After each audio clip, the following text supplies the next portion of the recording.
Hello everyone, I am doctor Manpreet, consultant physiotherapist and nutritionist.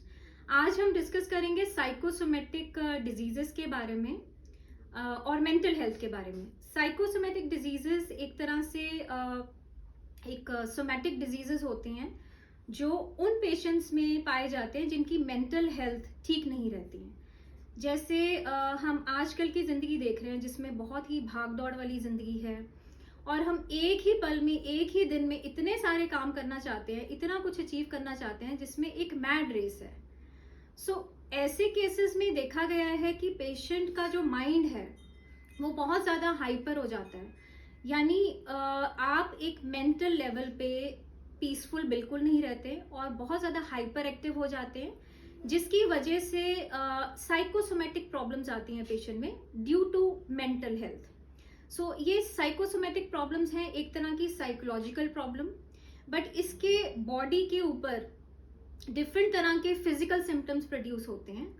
और ये ज़्यादातर मैं आपको बताना चाहूँगी कि ये वैसे तो जिनको मेंटल हेल्थ इश्यूज हैं, डिप्रेशन है, एंजाइटी है, बाइपोलर डिसऑर्डर है, उन लोगों में कॉमन होते हैं। बट अगर जेंडर की बात लेके चलें तो फीमेल जेंडर में जो साइकोसोमेटिक प्रॉब्लम्स हैं वो ज़्यादा कॉमन पाई गई हैं। अगर कंपैरिजन करें तो 70% हायर हैं मेल के कंपैरेटिवली। अब इसके बारे में थोड़ा सा मैं आपको बताना चाहूँगी कि साइकोसोमेटिक प्रॉब्लम्स के जो सिम्टम्स हैं वो पेशेंट में किस तरह से आते हैं। साइकोसोमेटिक जो सिम्टम्स हैं, ज़्यादातर पेशेंट्स ये सोचते हैं कि हमें फिजिकल लेवल पे प्रॉब्लम है। फॉर एग्जांपल फटीक, पेशेंट को जितना मर्जी सो जाए, रेस्ट कर ले, पर उसको ऐसे फील होता है कि मैं फ्रेश नहीं हूँ, मैं एनर्जेटिक नहीं हूँ। सेकेंड, बहुत ज़्यादा रेस्टलेसनेस होती है, शॉर्टनेस ऑफ ब्रेथ होगा, उनकी बॉडी स्टिल और काम नहीं होती है। और उसके साथ साथ जो एक और बहुत कॉमन प्रॉब्लम है, breathlessness and difficulty in breathing.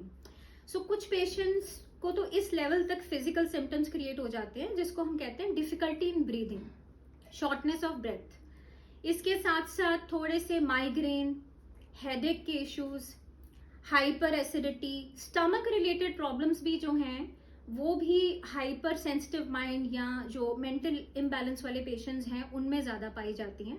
तो इस केस में उनको जैसे स्टमक अल्सर्स हो सकते हैं, इनडाइजेशन हो सकती है, वॉमिटिंग हो सकता है, ब्लॉटिंग इन द स्टमक हो सकती है। ये इस तरह से ये एक ऐसे डिजीजेस हैं जिसमें सारे आप जान रहे हैं कि फिजिकल सिम्टम्स क्रिएट किए गए हैं but due to mental imbalance. तो मैं थोड़ा सा ये बताना चाहूंगी कि इस तरह से मेंटल हेल्थ से रिलेटेड फिजिकल सिम्टम्स कैसे क्रिएट होते हैं। तो हमारी बॉडी में जैसे कि एक स्ट्रेस हार्मोन है जिसको हम कॉर्टिसोन कहते हैं। ये एक तरह का स्टेरॉयड है, कॉर्टिकोस्टेरॉयड एक हार्मोन होता है और ये हार्मोन हमारी बॉडी के लिए बेसिकली बनाया गया है। एक जैसे कोई जब स्ट्रेनस एक्टिविटी हम करते हैं या अग्रेसिव फिजिकल एक्टिविटी करते हैं या किसी डेंजर के दौरान, कभी इमरजेंसी है, कुछ इस तरह के इंसिडेंट्स हमने जब करने, तो बॉडी का एक रिएक्शन होता है। तो उस टाइम पीरियड के लिए कॉर्टिसोल लेवल कुछ समय के लिए हाई हो जाता है just to meet the emergency.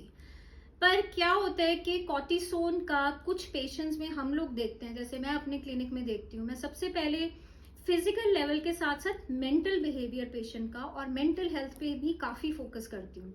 तो जिनमें हार्मोनल इम्बैलेंस है तो ऐसे पेशेंट्स का जो मेंटल बिहेवियर है वो नॉर्मल नहीं होगा और कॉर्टिसोन यानी जो हॉर्मोन्स हैं वो इम्बैलेंस होने की वजह से उनके सारी ही फिजियोलॉजिकल सिम्टम्स जो हैं, यानी जो फिजिकल सिम्टम्स हैं, वो ये जैसे मैंने एक एक करके आपको बताया है, ये सारे क्रिएट होते हैं। क्योंकि जैसे कॉर्टिसोन है तो ये एक तरह से बॉडी का जो स्ट्रेस मैकेनिज्म है इसको रेगुलेट करता है।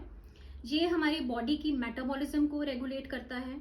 उसके साथ साथ ये बॉडी की बीपी को कंट्रोल करता है, शुगर लेवल्स को कंट्रोल करता है, यहाँ तक कि हमारे जितने भी डिफरेंट सिस्टम्स हैं बॉडी के, यानी नर्वस सिस्टम, फिर एंडोक्राइन सिस्टम, उसके साथ साथ हमारा जो गैस्ट्रिक सिस्टम है, हमारा जो दूसरे सिस्टम्स हैं, रिप्रोडक्टिव सिस्टम है।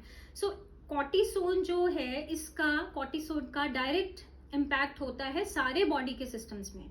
तो जब इस हार्मोन का एक लेवल पे इम्बैलेंस हो जाए तो एक तरह से बहुत सारी बॉडी में फिजिकल सिम्टम्स यानी साइकोलॉजिकल लेवल से फिजिकल सिम्टम जिनको हम साइकोसोमेटिक कहते हैं वो क्रिएट हो जाता है। सो थोड़ा सा इसके साथ साथ मैं आपको बताना चाहूंगी कि लाइफ में देखिए डेली रूटीन में स्ट्रेस तो सबके ऊपर है, कोई भी हो, पर दो तरह का मेन स्ट्रेस पाया जाता है। एक होता है पॉजिटिव स्ट्रेस, एक होता है negative stress. Positive stress means कि जब हम लाइफ में देखिए सुबह उठते हैं, हर एक के माइंड में उठते सारी 10 चीजें होती है कि आज ये दिन है, आज मैंने ये 10 चीजें करनी है। सो वो उनकी लाइफ में एक मोटिवेशन है, वो उनके लिए एक गोल ओरिएंटेशन है कि हाँ आज का दिन है, आज मेरे ये 10 काम हो जाने चाहिए। सो वो भी एक तरह का स्ट्रेस तो है ही है, पर उस चीज को हम मोटिवेटेड या पॉजिटिव स्ट्रेस कहते हैं। इसके साथ साथ एक होता है नेगेटिव स्ट्रेस। नेगेटिव स्ट्रेस जैसे मैंने बताया कि साइकोसोमेटिक जो प्रॉब्लम्स हैं वो नेगेटिव स्ट्रेस से ज्यादा ओरिजिनेट होता है। इन पेशेंट्स का जो माइंडसेट है वो हाइपर होगा और उनके अंदर बहुत ज्यादा इमोशंस जो हैं वो डिस्टर्ब्ड होते हैं। इनका मेंटल थॉट्स जो है, मेंटल थॉट प्रोसेस हैं जो वो बहुत ज्यादा फास्ट चलता है, हाइपर सेंसिटिविटी होती है, एंड इनमें थोड़ा सा मेंटल इम्बैलेंस होने की वजह से जो इमोशनल रिएक्शंस हैं यानी एकदम हाइपर हो जाते हैं, एकदम डल हो जाते हैं। बाकी डिपेंड करता है कि कौन सी किस तरह की साइकोसोमेटिक प्रॉब्लम है या किस तरह का डिसऑर्डर है, जैसे एंजाइटी है, डिप्रेशन है, पोस्ट ट्रॉमेटिक स्ट्रेस डिसऑर्डर है। तो डिफरेंट डिजीजेस के लेवल पे डिपेंड करता है कि क्या सिम्टम्स हैं। तो थोड़ा सा मैं आपको और ब्रीफ करना चाहूंगी। देखिए दो तरह का मैंने स्ट्रेस आपको बताया, यू स्ट्रेस, डिस्ट्रेस। इसी तरह से बॉडी भी 3 तरह के लेवल के स्ट्रेस को झेलती है। एक्यूट स्ट्रेस यानी एकदम से झट से हमारे सामने कोई बॉल आ रही है, कार आ गई है, या हम ड्राइव कर रहे हैं, एकदम से हमने गाड़ी को रोकना है, so that is the immediate reaction, that is acute stress. ये उसमें फिर हॉर्मोन्स हेल्प करते हैं, वो परमानेंट नहीं चलता, थोड़ी देर के लिए आता है पर हम थोड़ी देर बाद काम डाउन हो जाते हैं, रिलैक्स हो जाते हैं।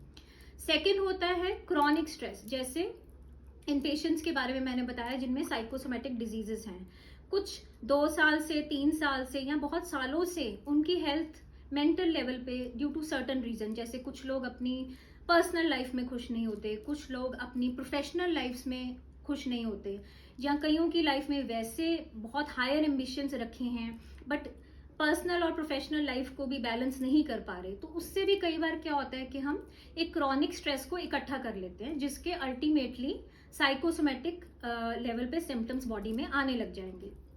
तीसरा होता है हमारा पोस्ट ट्रोमैटिक स्ट्रेस डिसऑर्डर। ये ज्यादातर मैंने देखा है कैंसर पेशेंट्स में, या कुछ ऐसे पेशेंट जो लाइफ में जिन्होंने एक्सीडेंटल केसेस या बहुत ज्यादा जिनकी कोई ट्रॉमा रहा है लाइफ में। तो मैं थोड़े से आपको कुछ टिप्स देना चाहूंगी how to cope up with stress. देखिए स्ट्रेस तो पार्ट ऑफ लाइफ है और हम इसको ये नहीं कह सकते, अगर मैं भी कहती हूँ please don't take stress, there is no word when we say don't take stress. हम rather saying this I would like to say how to cope up with stress. So cope up करने के लिए देखिए being a physiotherapist मैं कुछ techniques आपके साथ share करूंगी अभी। पहले तो ये है कि कॉग्निटिव बिहेवियर थेरेपी, यानी कॉग्निटिव बिहेवियर थेरेपी, हम साइकोलॉजिस्ट हो गए, फिजियोथेरेपिस्ट हो गए, या हम जब पेशेंट्स के साथ डील करते हैं तो हम पेशेंट का थोड़ा सा मेंटल बिहेवियर स्टडी करते हैं। तो कुछ लोग बहुत ही सेंसिटिव नेचर के होते हैं, तो हम उनको ये कहते हैं कि आप कॉग्निटिव बिहेवियर थेरेपी में यानी कुछ इस तरह का काम करें या डाइवर्ट करें माइंड को जिसमें आपकी ब्रेन एक्टिविटी ज्यादा इन्वॉल्व हो। So that is a kind of cognitive behaviour therapy. Second मैं कहना चाहूंगी माइंडफुलनेस टेक्निक्स, यानी आप और मैं या कोई भी इंसान अगर कोई ऐसी एक्टिविटी में लगता है जब उसकी 100% मेंटल एनर्जी जो है उस काम में लग जाए, फोकस इतना ज्यादा हो कि 100% एनर्जी उसी काम में हो, तो उसको हम कहते हैं माइंडफुलनेस। सो कुछ लोगों को अगर हमने डिप्रेशन में से निकालना है या एंजाइटी में से निकालना है तो ये हम एडवाइस काफी देते हैं, जिसमें जो कोई भी एक्टिविटीज वो करते हैं तो माइंडफुली होके करें, ताकि जितना टाइम आप उस एक्टिविटीज में इन्वॉल्व है आपको स्ट्रेस ना फील हो। सो थर्ड इसमें है जो बहुत ही इंपॉर्टेंट है, ब्रीदिंग टेक्निक्स। ब्रीदिंग टेक्निक्स जैसे हम लोग जानते हैं कि बहुत से लोग हैं, आई थिंक मुझे लगता है सब लोग आज की डेट में कोई एक्सरसाइज कर रहा है, कोई योगा करता है, कोई मेडिटेशन करता है। सो ये फिजिकल लेवल पे चीज़ें करते हैं लोग ज़्यादा, बट मेंटल लेवल पे भी, या एक मैं कहूँगी कि एक कोऑर्डिनेशन वे से योगा किया जाए या कोऑर्डिनेशन वे से ब्रीदिंग एक्सरसाइज की जाए ताकि आपका एक बैलेंस बने। यानी एक छोटा सा एग्जांपल दूंगी, जैसे अभी ये this is my right hand, तो मैं इस राइट हैंड को अपने नॉस्ट्रल्स के नीचे रखती हूँ। सो इसमें हम सिर्फ देखते हैं कि हमारे सारे दिन में लेफ्ट नॉस्ट्रल कब चल रहा है, राइट नॉस्ट्रल कब चल रहा है। सो हमने सिर्फ कॉन्शियसली ऑब्जर्व करना है कुछ सेकंड्स के लिए, इनहेल देन एक्सेल, क्योंकि हमारा ब्रीदिंग पैटर्न ऐसा होता है, इसमें इनहेलेशन और एक्सेलेशन फेज होता है और बीच में एक फेज होता है जिसको कहते हैं साइलेंस। सो कुछ टाइम के लिए जब भी आपको ज्यादा एंजाइटी फील हो, और थोड़ा सा मैं ये भी कहना चाहूंगी कि कुछ लोग अपने थॉट्स को, अपनी माइंड की हाइपर एक्टिविटी को भी वॉच करें। और ये क्वालिटीज हर एक इंसान में होती हैं कि वो अपने माइंड को कंट्रोल तो नहीं कर सकता, बट थॉट्स को जब हम वॉच करते हैं, जैसे हम कई बार बैठे होते हैं, हम कहते हैं अरे 1 घंटे से मैं क्या सोची जा रही हूँ। सो कॉन्शियसली हम एक कमांड देते हैं अपने माइंड को। सो जब हम अपने माइंड को पकड़ पाते हैं कि हाँ यहाँ पे हमारी कुछ नेगेटिव थॉट्स चल रहे हैं, अगर नहीं कंट्रोल कर रहे हैं या कर पा रहे हैं, सो प्लीज इस ब्रीदिंग टेक्निक्स का इस्तेमाल करें। सो इसमें जैसे मैंने बताया कि right hand under the nostrils, so inhale करना है आपने, काउंट करना है 10 तक, और ब्रीदिंग को अगर फिर भी कंट्रोल नहीं हो रहा तो काउंटिंग के साथ करें, और उसमें कॉन्शियसली देखें कि आपका जो ब्रीदिंग है, जो श्वास है, वो लेफ्ट नॉस्ट्रल से चल रहा है ज्यादा कि राइट से चल रहा है कि दोनों चल रहे हैं। फॉर एग्जाम्पल आप 1 से 2 मिनट के लिए या आधे मिनट के लिए भी अगर ब्रीदिंग पे फोकस करेंगे ना, इमीडिएटली आपके जो भी थॉट्स हैं वो ऑटोमेटिक थोड़ी सी मेंटल कामनेस आ जाएगी आपके अंदर। सो ये एक टेक्निक है। फिर हम एब्डोमिनल ब्रीदिंग बताते हैं जिसको डायफ्रामेटिक ब्रीदिंग कहते हैं। उसमें भी ज्यादातर आपने जो है अपने हैंड्स एब्डोमेन पे रख के आप उसको इनहेल एक्सेल, पर मैं ये चाहती हूँ कि ब्रीदिंग को भी कॉन्शियसली करें। कोई काम को भी आप माइंडफुली या जब कॉन्शियसली करते हैं तभी उसके रिजल्ट्स आते हैं। और लास्ट में आपको एक टेक्निक और ब्रीफ करना चाहूंगी जिसको हम कहते हैं progressive muscle relaxation. For example जैसे अभी मेरे ये सामने एक टॉवल है। सो प्रोग्रेसिव मसल रिलैक्सेशन क्या होता है कि हम मसल को देखिए कमांड नहीं दे सकते, मसल बेसिकली कॉन्ट्रैक्ट करता है, रिलैक्स करता है। सो इसमें हम थोड़ा सा अपने एफर्ट्स की ध्यान देते हुए थोड़ा सा अगर हम कॉन्ट्रैक्ट करेंगे, जैसे मैंने ये टॉवल होल्ड किया है और ये मैं हैंड से होल्ड कर रही हूँ, कॉन्ट्रैक्ट कर रही हूँ। सो इसको प्रोग्रेसिव मसल रिलैक्सेशन कहते हैं। जैसे मैंने थोड़ी देर के लिए कॉन्ट्रैक्ट किया और 30 सेकेंड तक मैंने काउंट किया, फिर मैंने ढीला छोड़ दिया। सो दिस इज व्हाट, जिस भी एरियाज में, मैं तो रादर ये कहूंगी कि ये तो चलो एक एग्जांपल है, जिन भी एरियाज में आपको बॉडी पेन है, हमारी बॉडी के कई तरह के ट्रिगर पॉइंट्स होते हैं, उन मसल्स को कॉन्ट्रैक्ट करें, थोड़ी देर के लिए होल्ड करें, रिलैक्स करें। सो ये चीज स्ट्रेस को रिलीज करने में बहुत ज्यादा हेल्प देती है। Thank you so much. आपको मेरे इस वीडियो के रिगार्डिंग अगर कुछ भी व्यूज आप देना चाहते हैं प्लीज दीजिए, मेरे चैनल को सब्सक्राइब कीजिए, और कुछ आपके कमेंट्स हों या डिस्कशंस हों प्लीज वहां पे जरूर लिखिए। Thank you.